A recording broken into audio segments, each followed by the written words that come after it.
The economic fallout of elections. What they don't tell you: 2024 will be the biggest election year in history, with nearly 50% of the world's population going to the polls to have their say on who will lead their respective countries. Of course, some votes have more sway than others, and many of these elections were already decided before the first vote was cast. However, this still represents a trend towards the world generally moving in the direction of democracy, which is obviously a positive thing, but it has its problems. With a particularly strong global influence and controversial elections on the horizon, it's important to understand the impacts that these systems of representative government can have on our economies, even if they are conducted in a completely fair manner, which often isn't the case. Elections inherently add a lot of uncertainty to everything from trade deals to tax rates and even the severity with which law enforcement is carried out. This becomes particularly true when further political goals are divided among candidates and parties. All this, not to mention the tricks that incumbent governments will use to make their economic performance look better than it might actually be, just long enough to get re-elected, often at a very tangible cost in the long term. Democracy is truly the worst form of government, except for all the alternatives, but understanding these limitations can really make the peaceful transfer of power a less destabilizing exercise. The best way to mitigate these tricks is simply to understand them. So, what impacts have elections had on national economies when this actually became a very serious issue? And finally, can these disruptions be minimized? Before we dive in, let me share something that keeps me focused and energized while researching these fascinating topics. When I'm in deep focus mode and immersed in the complexities of global economies like that of Thailand, I sometimes forget easy but crucial things like drinking enough water during the day to stay hydrated. That's where today's sponsor comes in. Element is a zero-sugar electrolyte drink mix with everything you need and nothing you don't. It provides the electrolytes your body needs: sodium, potassium, and magnesium, without added sugars, artificial ingredients, or colorants. It's a healthy alternative to sugary electrolyte drinks and is appreciated by many Olympic athletes, including the US weightlifting team, and even by Navy SEALs. Proper hydration is essential for everyone, whether you're pushing your physical limits like Olympic athletes who travel a lot or simply trying to stay focused and have enough energy during the day. I like to keep a stack of packets on my desk to help me stay hydrated throughout the day. If you want to try Element now, they are offering a free sample of all 8 flavors with any purchase, and the best part is that there's no risk. If you don't like it, they'll refund your order, no questions asked. To get your free sample, go to drinkelement.com/economic-explained or click the link in the description. Okay, before we get into the details, it's time for the big patented premise. This video and this channel tend to avoid politics as much as possible when discussing the economy, so we won't endorse one party over another unless we use this as a case study to show how the economy, for better or worse, is used as a political tool and the consequences that can have. And to be completely transparent, in the words of the great Michael Jordan, Republicans watch YouTube too. With that out of the way, avoiding political influence on economies is almost impossible. At the very least, the government controls fiscal policy, bailout subsidies, competition laws, advertising standards, and tariffs. So, no matter how free a market claims to be, the government inevitably has an immense influence, even on the smallest details of how we interact with things of value. In the United States in 2022, federal spending was equal to 23% of the total GDP, a share that has grown nearly tenfold over the last century, except for a brief decline between 1943 and 1945. I'm not sure what happened there. For most people, this isn't a big surprise. The government and the economy in general share an increasingly close relationship. It's nothing the average person worries about until these systems are about to come under new management. This problem becomes particularly big the more divisive and polarizing the campaigns are. If, for example, one party has strong worker protection goals while its opponents are running on a corporate platform of zero minimum wages and corporate taxes, this can paralyze otherwise functional businesses as they find it increasingly difficult to make decisions based on such an uncertain future. If businesses don't know what the political landscape will look like, they can't invest confidently in new projects, and a slowdown in business investment has broader impacts on overall growth, employment, and even inflation. Of course, this is an extreme example, but uncertain elections like this happen all over the world all the time. To be honest, the elections in America, which are obviously getting the most attention right now, don't present such stark differences in economic policy as those in Argentina earlier this year, because their economy is generally doing better, so it's more about fine-tuning than radical readjustments. But there are still issues like trade, something that could really go either way with the current candidates, especially when it comes to something like tariffs. A tax on imported goods is not a new move in a place like America, and recent scenarios are not the most extreme in the country's history. The Fordney-McCumber Act in the 1920s increased the average tax on imports to 40% to help the agricultural industry. The results were less than positive. Domestic prices increased, and even then, it had global consequences. Countries in Europe struggled to repay their post-war debts, while others defaulted altogether, which ended fantastically for everyone. Yet, given the right circumstances, tariffs can presumably bring a handful of benefits depending on the niche. They could help domestic producers and industries compete with international distributors in high-employment sectors like agriculture, manufacturing, and those considered strategically important for goals beyond pure economics, such as military production, energy independence, and, more recently, chip production. Beyond saving local jobs and capabilities, tariffs can also be used as an effective geopolitical tool to bring countries to the negotiating table.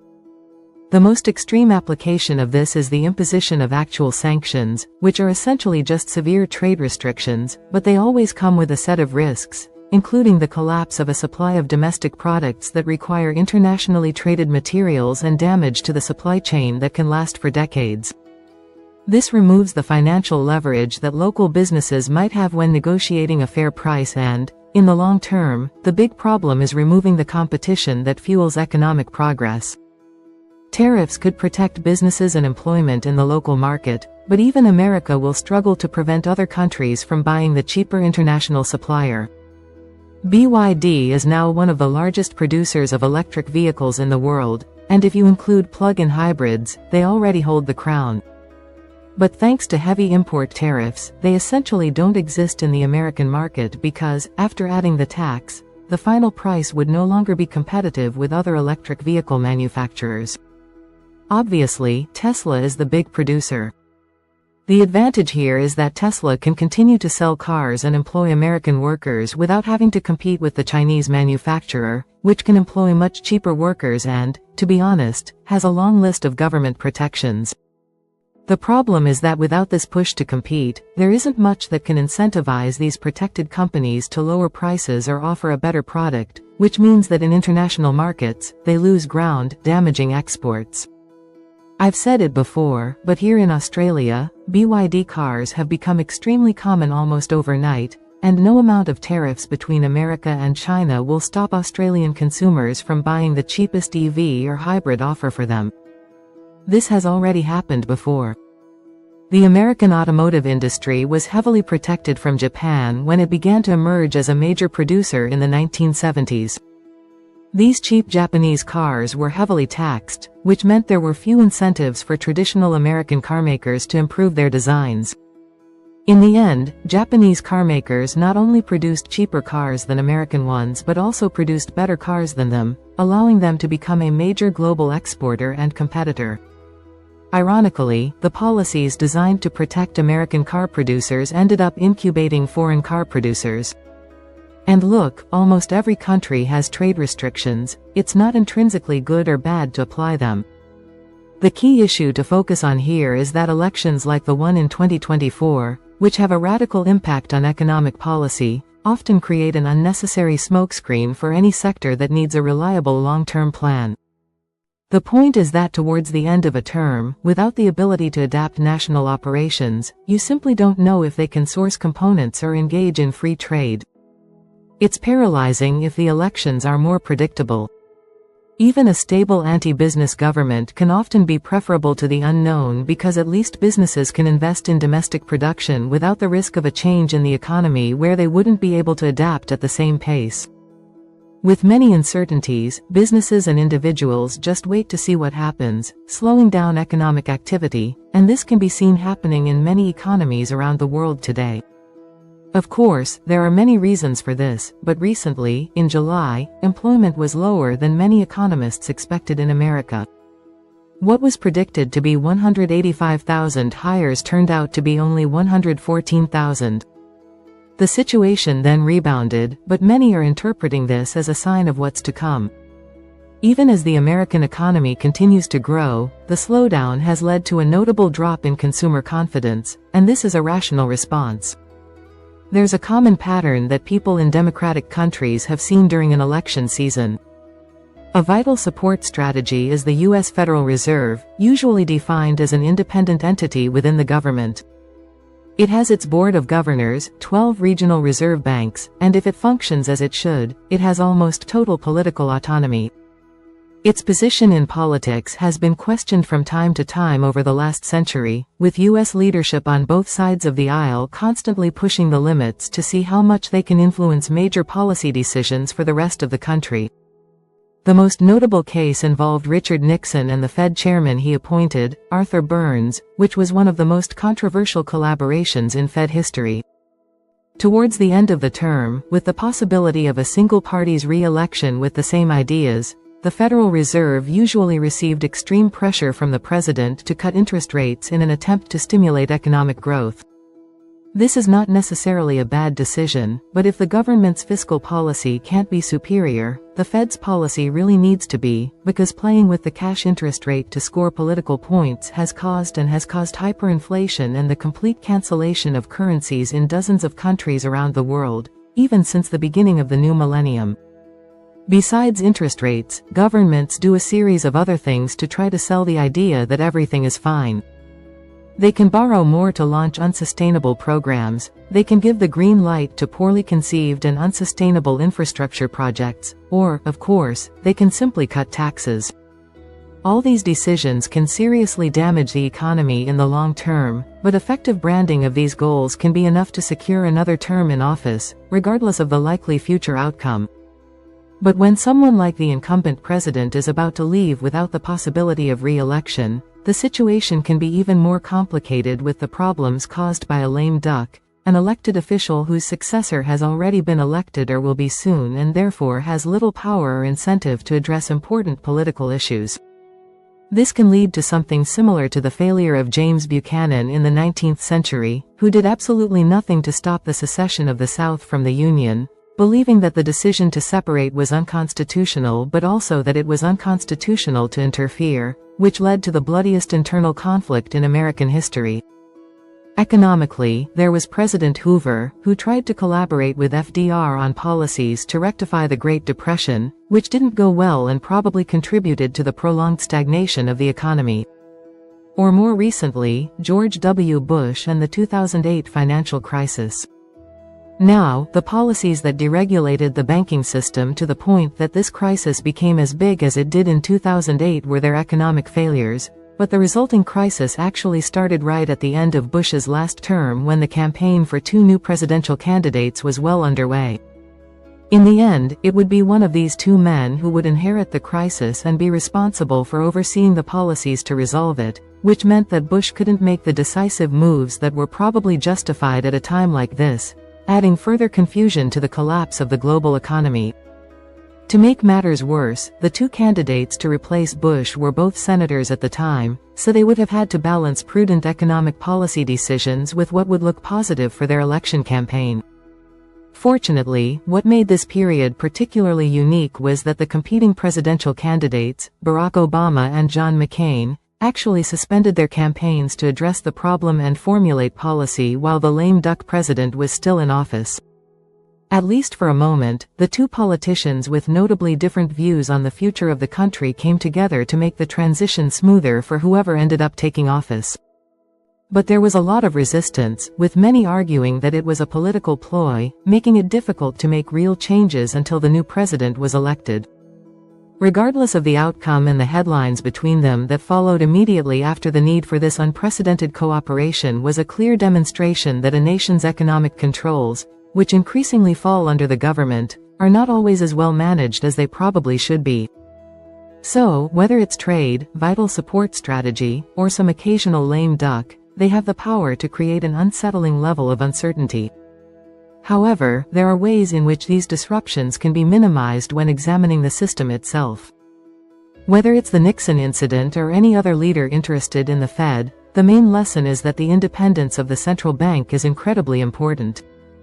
Without the ability to operate freely, elections wouldn't be the only thing preventing participants from making sensible decisions, and this has been a widely shared global philosophy over the last 3 decades. Following these clear rules, however, has often proven difficult.